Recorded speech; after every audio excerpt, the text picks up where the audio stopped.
ভুল মানুষের সঙ্গে জীবন জুড়ে থাকলে কোনো মানুষ জীবনে সুখে থাকতে পারে না। আমার জীবনটা একটা ভুল মানুষের সঙ্গে জুড়ে গেছিল, তাই আমার জীবনে সমস্ত সুখ, হাসি খুশি সবকিছু নষ্ট হয়ে গেছে।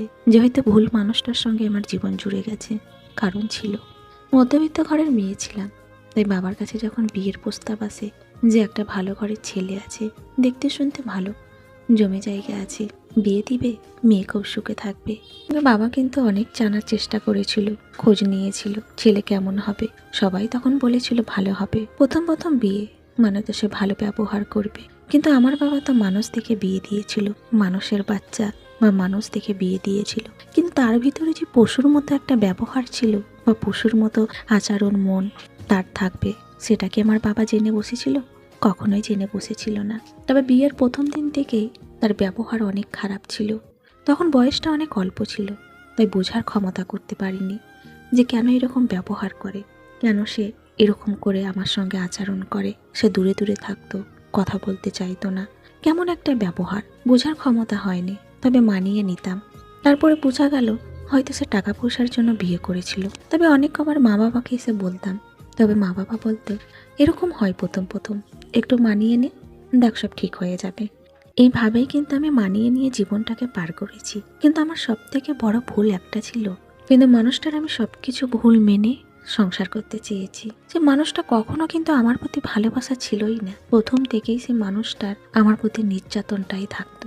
তবে সে খুব সতর ছিল, সে খুব চালাক মানুষ ছিল।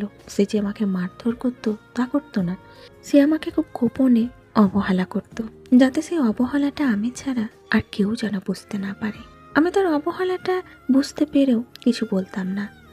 বাবা মাকে অনেক কবার যেয়ে বলতাম, তারা বলতো একটা বাচ্চা হলে সব ঠিক হয়ে যাবে। কিছু কিছু সংসারে এরকম হয়, মানিয়ে নিতে একটু সমস্যা হয়, নতুন জায়গা নতুন মানুষ এরকম হবে।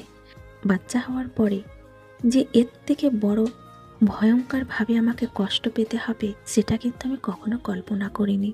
তবে বাচ্চাটা যখন হলো, তারপরে কিন্তু আমার প্রতি নির্যাতনটা আরও বেড়ে গেল। সীমাহীন নির্যাতন, যেটা সহ করার মতো নয়। তবুও আমি সহ করেছি, কারণ আমার মধ্যে কোনো নেগেটিভ ছিল না। আমি তো সংসার করতে চেয়েছিলাম, তবে সেই মানুষটা তো সংসার করতে চায়নি। সে তো সবসময়তে অজুহাত খুঁজে বেড়াতো যে আমাকে কখন এই ঘর থেকে সে বের করবে, আর কখন সে আমি তার জীবন থেকে চলে যাব। সে প্রতিটা সুযোগ আমাকে দিয়েছে যে তার জীবন থেকে যেন আমি সরে যাই, কিন্তু সেই সুযোগগুলো আমি নিইনি।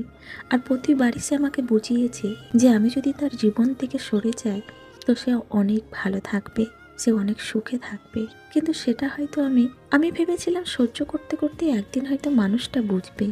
কিন্তু ওই যে কথাই আছে না, যে মানুষের মন নষ্ট, সেই মানুষের বোঝার ক্ষমতাটাও নষ্ট হয়ে যায়।